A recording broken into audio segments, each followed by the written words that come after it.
அனைவருக்கும் இனிய வணக்கம். என் பெயர் சாய் பாஸ்டி. நான் 7ஆம் வகுப்பு படிக்கிறேன்.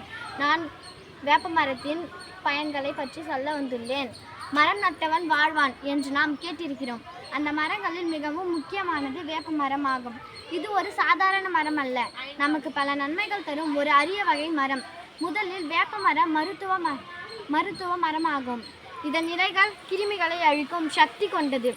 தோல் நோய், முகப்பரு, காய்ச்சல் போன்றவற்றிற்கு வேப்பிலை மிகவும் உதவுகிறது. பழங்காலத்தில் மக்கள் வேப்பிலையை பயன்படுத்திதான் உடலை ஆரோக்கியமாக வைத்து கொண்டனர். அடுத்து வேப்பங்குச்சி.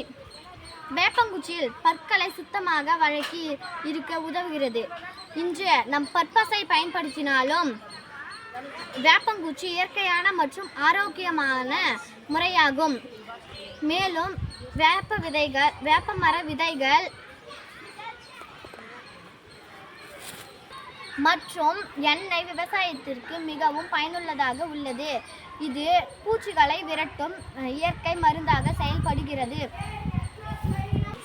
இதனால் பயிர்கள் பாதுகாப்பாக வளரும். வேப்ப மரம் சுற்றுச்சூழலுக்கு மிகவும் நல்லது. இது காற்றை தூய்மைப்படுத்தி அதிக ஆக்சிஜனை வெளியிட்டு மேலும் வெயிலிலிருந்து நமக்கு நல்ல நிழலை தருகிறது. இறுதியாக வேப்ப மரம் நமக்கு ஆரோக்கியம், பாதுகாப்பு மற்றும் தூய்மையான சுத்தமான சுற்றுச்சூழலை தரும் ஒரு வரம். ஆகையால் நாம் அனைவரும் வேப்ப மரத்தை நட்டு பாதுகாப்போம். ஒரு மரம் நட்டால் ஒரு வாழ்க்கை காப்போம் என்ற எண்ணத்துடன் என் உரையை முடிக்கிறேன். நன்றி.